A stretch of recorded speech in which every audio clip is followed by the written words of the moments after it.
Okay friends, let us now discuss about the classification of fundamental rights as we discuss article 12, article 13 already और काफ़ी सारे हम important cases की भी study already कर चुके हैं। तो मैं आपको क्लासिफिकेशन के बारे में बताता हूँ।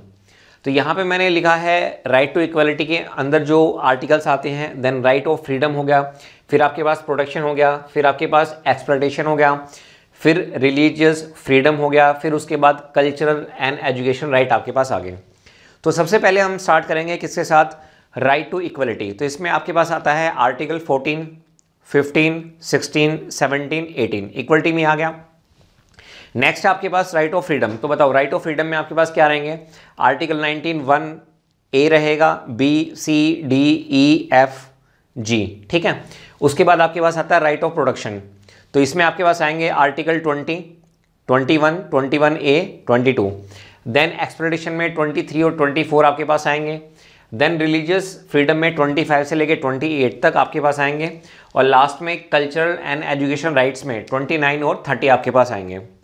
इसी तरह से अगर हम आपसे पूछें आर्टिकल 31, ठीक है, आर्टिकल 31 आपका पार्ट 3 में आता है और ये मैं आपको ऑलरेडी पढ़ा चुका हूँ, ठीक है। This is nothing but compulsory, this is nothing but this is compulsory acquisition of land, compulsory acquisition of land और प्रॉपर्टी, ऑफ लैंड और प्रॉपर्टी, ठीक है।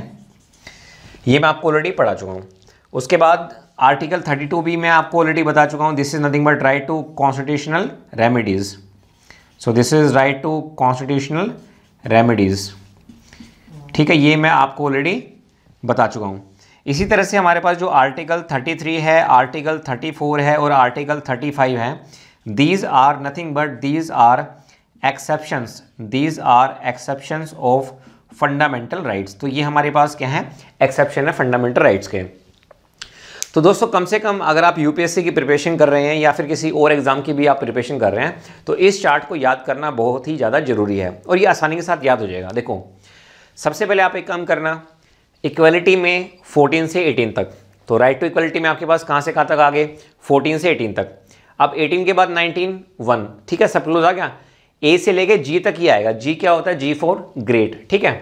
उसके बाद प्रोडक्शन में आपके पास 4 आएंगे, 20, 21, 21A, 22। और एक्सप्लॉयटेशन में 2 आएंगे, 23 और 24। अब देखो याद करने का तरीका क्या है, जैसे ये ना एक्सप्लॉयटेशन 23 और 24 है, इससे पहले भी आपके पास 4 आर्टिकल हैं और इसके बाद भी आपके पास क्या आएंगे, 4 आर्टिकल आएंगे। और इसको इन दोनों को याद करने का तरीका क्या है कि अगर यहाँ पे 2 है तो फिर एक छोड़ के आपके पास क्या आएंगे, ये 2 आपके पास आएंगे, ठीक है। जैसे यहाँ पे आपके पास 4 हो गए तो ये आपके पास 2 हो गए, ये आपके पास 2 हो गए, ठीक है। तो ये एक तरीका है, मतलब जब आप प्रैक्टिस करेंगे 3-4 बार लिखेंगे ना तो ये काफ़ी आसानी के साथ आपको यहाँ पे याद हो जाएंगे।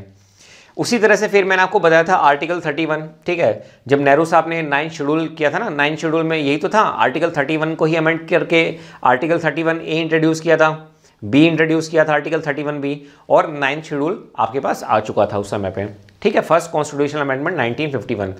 उसके बाद मैं आपको आर्टिकल 32 के बारे में भी बता चुका हूँ, राइट टू कॉन्स्टिट्यूशनल रेमेडीज, और एक्सेप्शंस होते हैं हमारे पास आर्टिकल 33, 34 एंड 35। तो दोस्तों इस चार्ट को आप याद कर लीजिएगा, this chart is very very very very important.